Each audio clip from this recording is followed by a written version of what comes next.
Hey everybody, Don here again. Welcome back to the channel.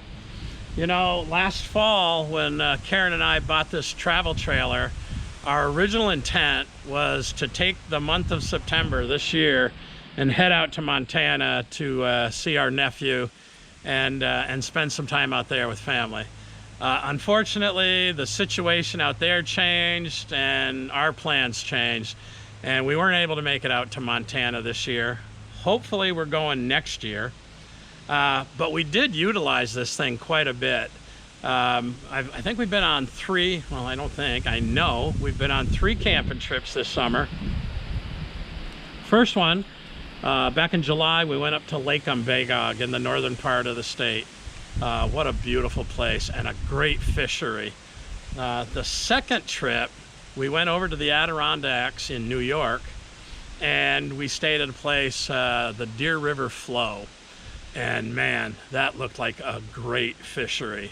And then lastly, a couple weeks ago, we went spent a week over on the coast of Maine, and man, my biggest regret about having a trailer to tow behind is that I couldn't take any of my kayaks with us. Let's go in the garage, get out of this wind. So you guys are familiar with my Armada. Obviously, here's the Slayer Max 12.5. That is my primary kayak, the one I use for tournaments and most of my fishing excursions. Obviously, it's the pedal drive. It's 12.5 feet long and rigged up like it is right there. It's probably between 140 and 150 pounds. Gotta be trailered. Then there's the Native Falcon, which I can put in the back of the truck. It's 11.5 feet long, and it's not terribly heavy. I can manage it, but right now I have it on a trailer because I bought this new canoe, F10, so that Karen and Bodie and I could all go out together. So you're familiar with the story about those kayaks. So when we were in Maine, we were staying in the town of Rockport, right on the ocean. We were staying at this really nice campground called Maguntacook Campground, and also right on the ocean. I mean, they had ocean frontage, 100-yard walk from where we had our camper parked. Really nice. Anyways, one day we were tooling around the area and we passed by this place called Maine Sport Outfitters, and nice big looking store. So I said, yeah, let's chop and check it out, see what they got. So we went inside. They were dog friendly. Karen and Bodie were just kind of wandering around. I said, I'm going upstairs to the fishing area and the water sports area. And I got up there and I saw this thing on display, and I got talking to this kid, Adam, who worked there. And man, Karen came upstairs and she said, what's that? And I said, I think that is the solution to my kayaking problem when we're camping with the trailer. So let me show you what this thing is. I'll tell you, it is the Wilderness Systems I-Attack. I meaning inflatable, advanced technology angling kayak. Let's pull it out of the truck. All right, let me show you what we got here.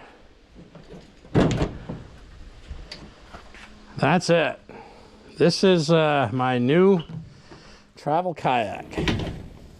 It's got a really nice seat, as good as any of the seats on any of my other kayaks. We'll pull that out and set it over here. Bodie, you're gonna have to move, bud. And then this is the setup right here. Now it's got roller wheels here. It's got backpack straps, so you can take this thing and hike in as far as your body will allow you. But for me, it's primarily just going to be a truck and travel kayak. Come on, bud, you gotta move. Yeah, good dog. So that's it right there. Everything except for the seat and your paddles and whatever gear you want to take fits right in this bag. Come on, bud. So let's pull it out.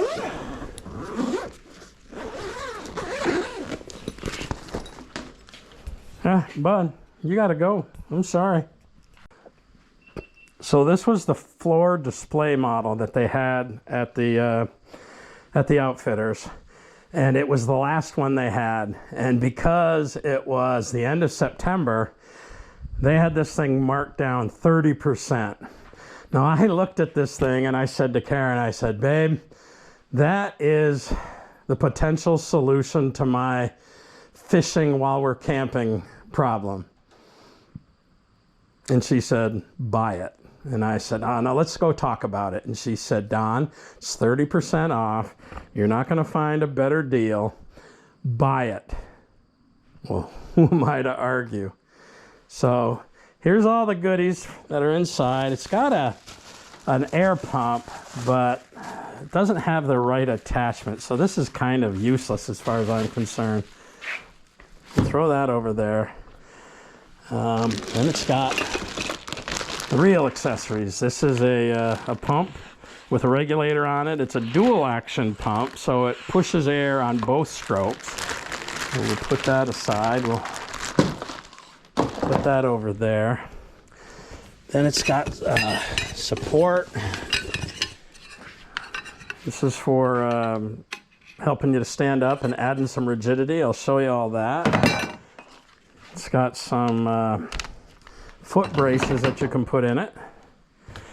What else we got? A hose. There's one piece missing. Must have fallen down.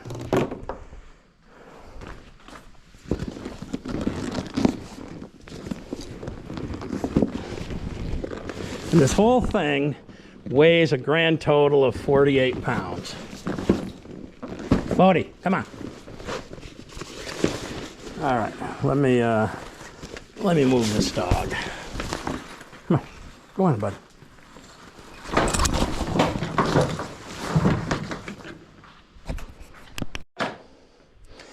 All right, well, let's spread this thing out. This is an 11-foot long boat, and you can see this material is some tough. You know, I've never been really enamored with inflatable boats, but when I saw this thing, I was like, wow, yeah, that's pretty cool. You hook this hose to the part that says inflate. Then you come back here and you open this valve. This thing locks right in there. And then you just start pumping.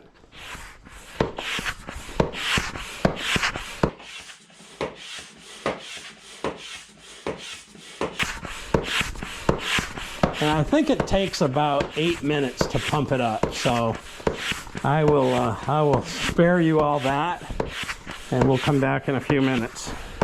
Before I get too much air in this thing, I want to install this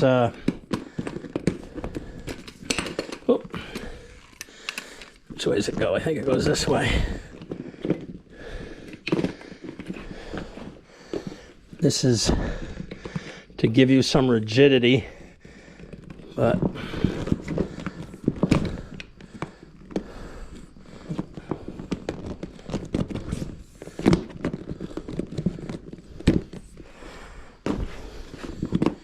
there. And then I'm not worried about the seat, so let's go back to pumping. I've got this pump in double action so that it's putting air in on both the upstroke and the downstroke.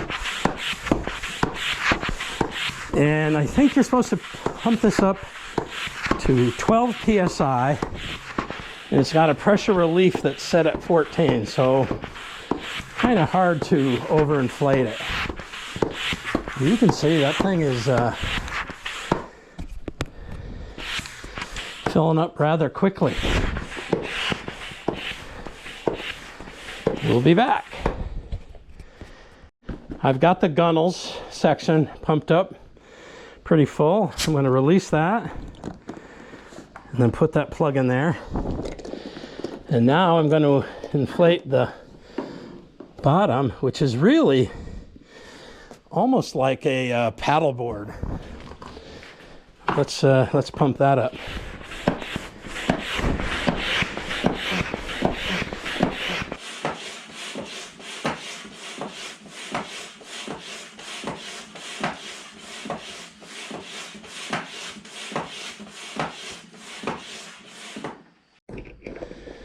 All right, and we are pretty full.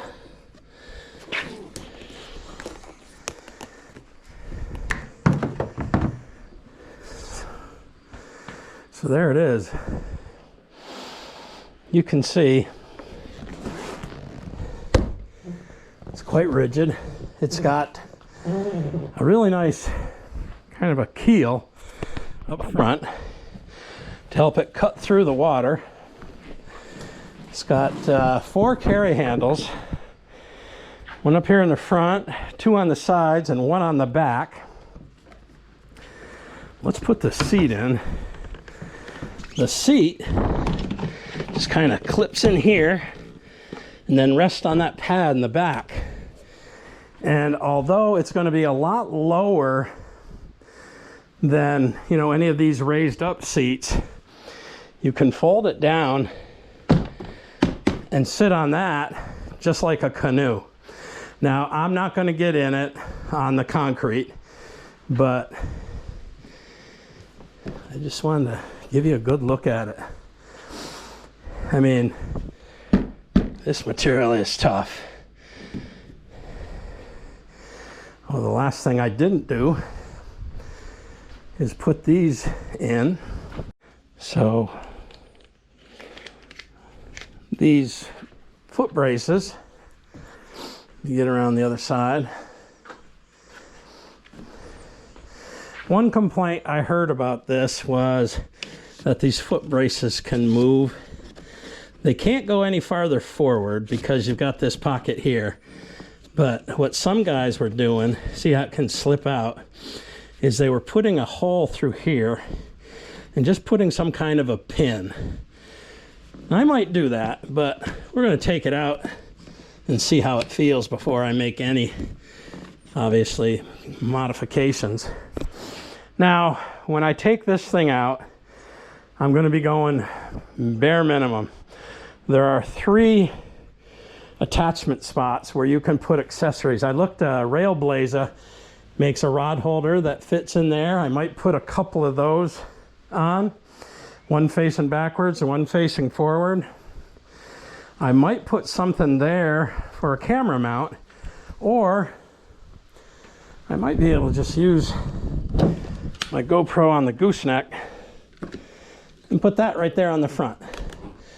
And then we'll have a camera so we can catch the fishing action. I mean, how slick is that? I'm really looking forward to using it. We are probably going to go out tomorrow morning because this afternoon is really windy. This thing has a 600-pound weight capacity. Now, one of the things that I've been warned about inflatables, you know, you can see the water line on my Slayer. You know, that much of the kayak is in the water. This, because it's an inflatable, is sitting right on top of the water. Now, I'm told it's super, super stable. And we'll see. I'll put it to the test. But you're riding up on the water, so the wind is going to have a tendency to blow you. So, but that's the new, the new boat for when we're camping in the trailer or some other places where a lightweight boat is going to be really important. I mean, nice thing about it is I can toss it right in the back of the truck and bungee it down without worrying about, you know, dealing with 100+ pounds. So hang out for an on the water review.